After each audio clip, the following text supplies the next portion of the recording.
네, 그러면 미중 무역 협상에 대해서 월가에서 많은 이야기들이 있었을 텐데 어떤 이야기가 오고 갔는지 알아보는 시간입니다. 네, 김희욱 소장과 함께하겠습니다. 어서 오세요. 안녕하세요. 할 말씀 진짜 많으시겠어요. 오늘 특방으로 한 2시간 돌려야 되는 거 아니에요? 저를요?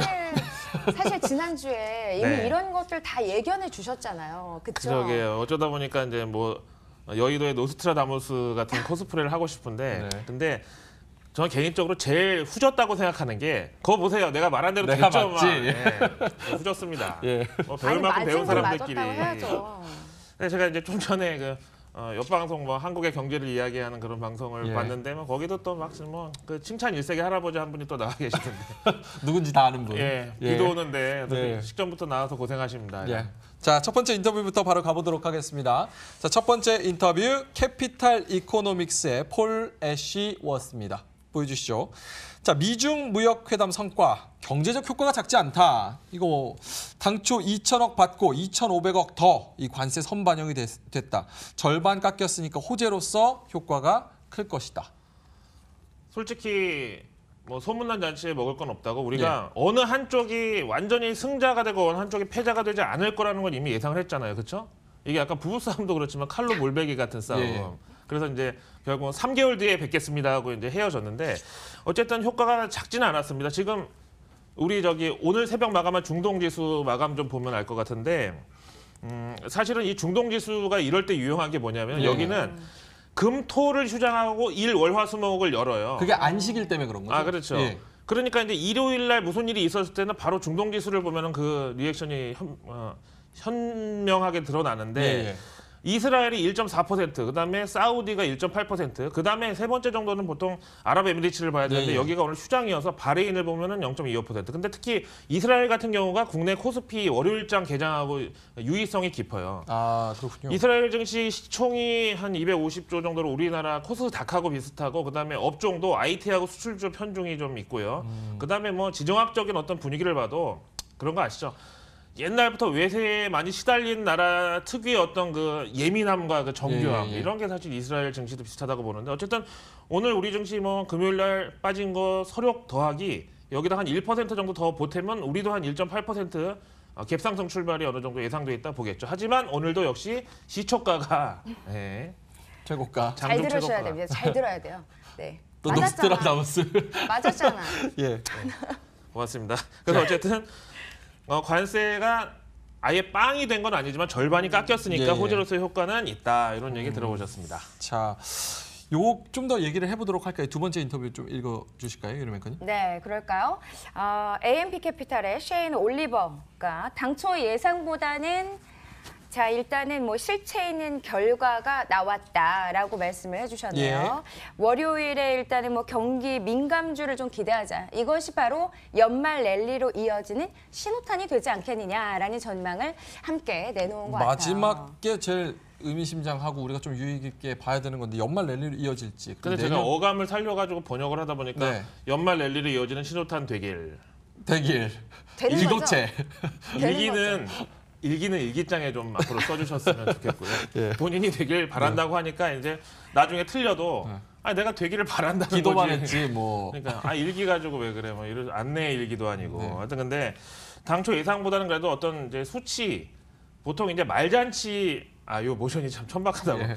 이제 말잔치가 보통 있으면 수치가 안 나오잖아요. 근데 이번에는 추가 관세부가 2,500억은 예. 일단 유예. 뺀다. 그다음에 90일 뒤에 보자 이렇게 예. 수치가 나왔잖아요. 이거는 실체가 있는 결과죠. 그다음에 뭐 역시 에너지하고 원자재가 그동안 어떤 여기에 따른 시름이 깊었으니까 요거 위주로 오늘 반등이 기도된다는 거고 그다음에 센티멘트가 이렇게 좀 풀려주면 연말 랠리로 이어지는 신호탄이 될 수 있다고 보는데 저는 반대로 봐요. 예.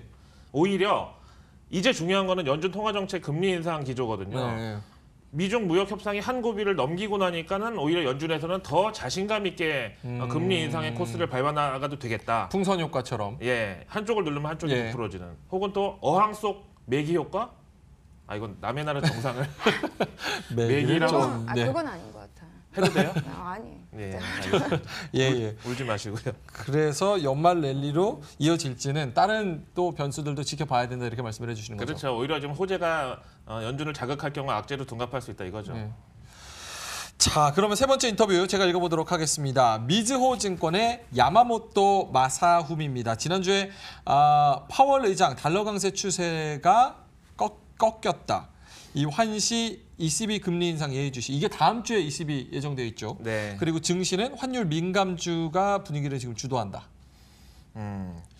일단은 솔직히 월가 인터뷰 한 5개 정도 다 미중 무역 협상에 대한 평가로 깔고 싶었지만 너무 거기에 편중될 필요가 없고 아까 말씀드린 대로 이게 또 반대로 작용할 수가 있기 때문에 네. 일단 미주호 정권에서는 이렇게 봐요. 지난주에 파월 의장의 비둘기파적인 발언이 기조적인 달러 강세 분위기를 일단 꺾어놔서 네네. 위험자산 선호의 어떤 저변을 형성해 놓는 이런 상태고 그다음에 여기에는 이제 또 ECB의 금리 인상이 거의 뭐 인상까지는 아니더라도 매파적인 지금 움직임이 감지가 되고 있잖아요. 양적 완화 종료한다고. 예, 그러면 예. 이제 달러가 또 과도하게 또 약세로 가고 유로화가 뭐 강세로 갈 경우에 또 외환 시장은 좀 그동안의 포지션이 흔들리는 또 이 네. 상황이 될 수 있다는 거죠. 그래서 어쨌든 뭐 미주호 증권의 뭐 의견은 이렇고 일본 제가 모 증권사 사람을 만나가지고 네네. 명함을 줬더니 우리 방송을 MOTN이라고 아, 때릴 뻔했어요. 약주하신 거 아니죠? 아니 남의 방송사 이름을 네. MOTN. 네, 아침 7시인데. 일본어로 읽으면 그래요. 아, 네. 자, MTN이라는 거 다시 한번 좀 정확하게 짚고 MTN 머니투데이 글로벌 랩입니다. 저희 한국 사람이니까 자, 네 번째 인터뷰 읽어주실까요? 네, 잭 엘러다이스. 자, 끝모를 미중 무역 전쟁. 자, 내년 원유 소요 제한 요인이 분명하다. 자, 12월 6일에 오펙의 감산 발표가 예상된다라는 의견을 내놓고 있네요. 유가 얘기도 지금 안 할 수가 없을 것 같은데 11월 한 달 동안 22% 빠지고 고점 대비 지금 40% 빠지고. 아까 이제 시황에서 유로맨커께서도 얘기하셨지만 예. 사실 유가만큼 많이 이 매를 맞은 이 자산이 없단 말이에요. 네. 그런데 월가 금융사들은 연준을 압박하거나 내년 경기가 안 좋을 거라고 막 이제 강조하려고 할 때 보통 이제 유가를 하방으로 패면은 이 또 정유주들이 시총이 커가지고 이런 데가 또 떨어지면은 또 이 효과가 또 이 네. 과장될 수 있고 좋거든요. 근데 그런 만큼 이제 유가가 뭐 올랐다가 이렇게 뭐 완전 A자처럼 반락을 해버린 상황은 지금 누가 봐도 조금 금융시장 전체적으로 좋지가 않은 모습인데 일단 12월 6일 날 이제 제 생일인데 이날 오페크 회의가 못 들은 걸로 열린다고 못 들은 걸로 해도 되나요? 네. 감사한 발표가 일단 아니, 예상되고 나이 먹는 있고 게 좋아요? 나는 좋아요. 알았어. 저기 반말은 좀 방송 중에 아니, 곧 반말을 국민연금 받으신다고 예, 그런 얘기가 있습니다. 얼마 안 남았습니다.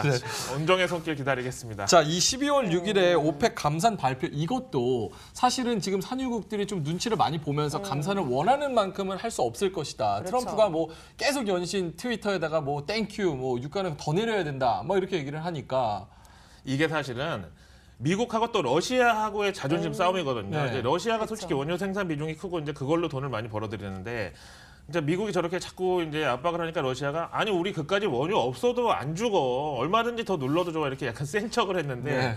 그러고 나서 한 두 끼 굶곤 하니까 트럼프한테 힘들죠. 불필요한 얘기는 우리 네. 서로 하지 말자. 불곰도 힘들죠, 배고프면 잡초 뜯어 먹어요. 아 그렇죠. 네. 지금 아니 푸틴을 지금 비하하신 거예요? 뭐 불곰이라 그랬습니다. 네 알겠습니다. 이 트럼프가 좀 이렇게 왔다 갔다 하잖아요. 사실은 조금 정리를 좀 해놓긴 했지만 딴말할 가능성 우리가 어느 정도 봐야 됩니까? 진짜 그야말로 끝 모를 미중 무역 모르죠. 분쟁인데 예.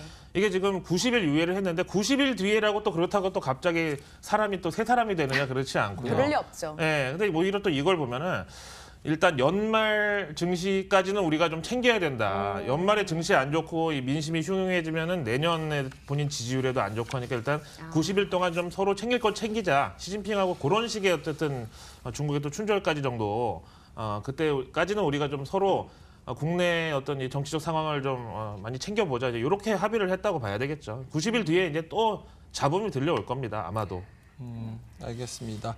자, 오늘 월가 인터뷰 알아봤습니다. 금리 인상, 무역 전쟁, 그리고 유가까지 세 가지 이슈 알아봤습니다. 김희욱 소장과 함께했습니다.